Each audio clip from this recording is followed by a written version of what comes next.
Assalamualaikum warahmatullahi wabarakatuh. Pada kali ini, Ustazah akan kongsikan berkenaan dengan tata cara berwuduk. Pengertian wuduk dari segi bahasa diambil dari perkataan wadoa yang bermaksud cantik, indah dan berseri. Manakala dari segi syarak pula bermaksud wuduk kata nama bagi perbuatan menggunakan air pada anggota-anggota tertentu disertai dengan niat. Wuduk ialah nama bagi air yang digunakan untuk berwuduk. Rukun wuduk ada 6. Yang pertama, niat. Yang kedua, membasuh muka. Dan yang ketiga, membasuh kedua belah tangan hingga ke siku. Keempat, menyapu sebahagian kepala. Kelima, membasuh kedua belah kaki hingga ke buku lali. Dan yang keenam adalah tertib. Tertib ialah mesti mengikut susunan. Sekiranya tertinggal salah satu daripada rukun wuduk ini, maka wuduk kita tidak sah. Perkara-perkara sunat ketika berwuduk: pertama, membaca bismillah pada permulaannya. Kedua, membasuh kedua belah tapak tangan. Ketiga, bersugi atau menggosok gigi. Keempat, berkumur-kumur. Yang kelima, memasukkan air ke dalam hidung dengan menggunakan tangan kanan dan mengeluarkannya daripada hidung dengan menggunakan tangan kiri. Keenam, menyelat-nyelat janggut yang tebal. Yang ketujuh, menyapu air ke semua bahagian kepala. Yang ke-8, menyelat-nyelat di antara celah-celah jari tangan dan jari kaki. Yang ke-9, menyapu telinga dengan air di bahagian luar dan dalam cuping telinga dengan air yang baru, bukannya dengan air yang digunakan ketika menyapu kepala. Ke-10, mengulang sebanyak 3 kali pada basuhan dan sapuan wuduk. 11, mendahulukan anggota sebelah kanan. Dan yang ke-12, menggosok-gosok dengan tangan ketika membasuh anggota wuduk. Yang ke-13, berturut-turut. Ke-14, membasuh dan menyapu anggota wuduk melebihi had wajib.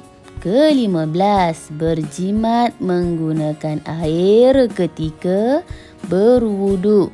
16, menghadap kiblat ketika berwuduk. 17, tidak bercakap-cakap ketika berwuduk. 18, membaca doa selepas berwuduk.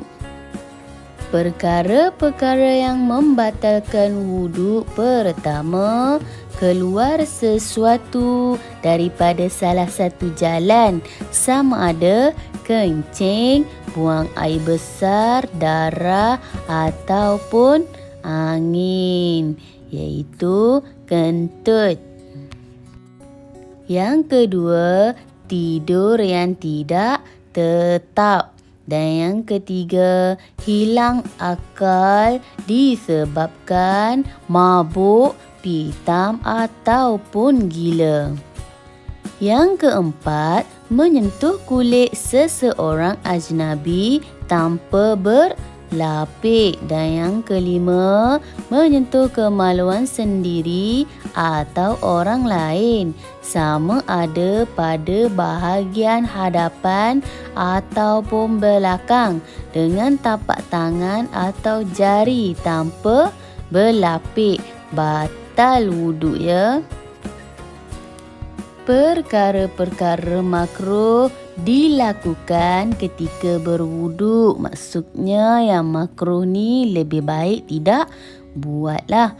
Pertama, berlebihan menggunakan air ketika berwuduk.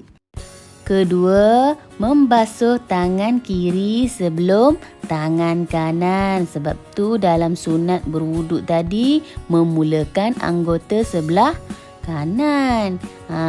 Maksudnya bila kita membasuh bermula dengan anggota kiri, makruh lah. Okey, yang ketiga, mengelap anggota wuduk dengan kain ataupun tuala. Dan yang keempat, menampar muka dengan air. Okey.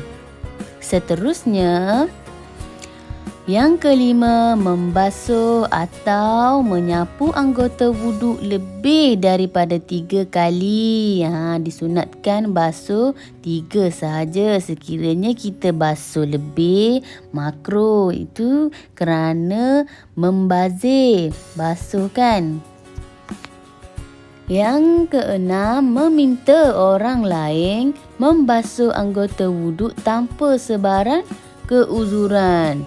Yang ketujuh, berlebihan ketika berkumur dan memasukkan air ke dalam hidung bagi orang yang berpuasa.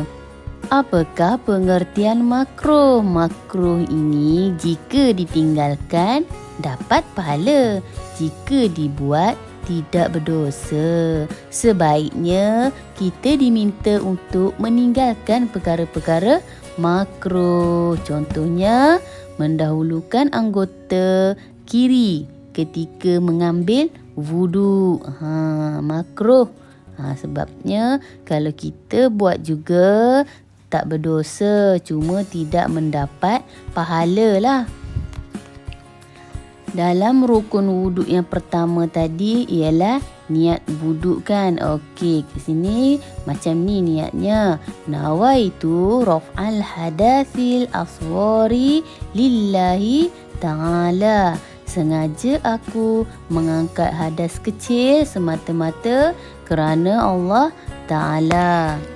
Ataupun nawaitul wudu'a lillahi ta'ala. Okey, terusnya doa selepas wuduk, yang mana doa selepas wuduk tadi ada dalam perkara-perkara sunat kan. Okey, asyhadu alla ilaha illallah wahdahu la syarikalah wa asyhadu anna Muhammadan abduhu wa rasuluh. Allahumma ja'alni minat tawabin waj'alni minal mutatahhirin waj'alni min ibadikas salihin. Okey, disunatkan membacanya selepas mengambil wuduk. Okey, sampai di sini sahaja untuk kali ini. Semoga kita berjumpa lagi. Assalamualaikum.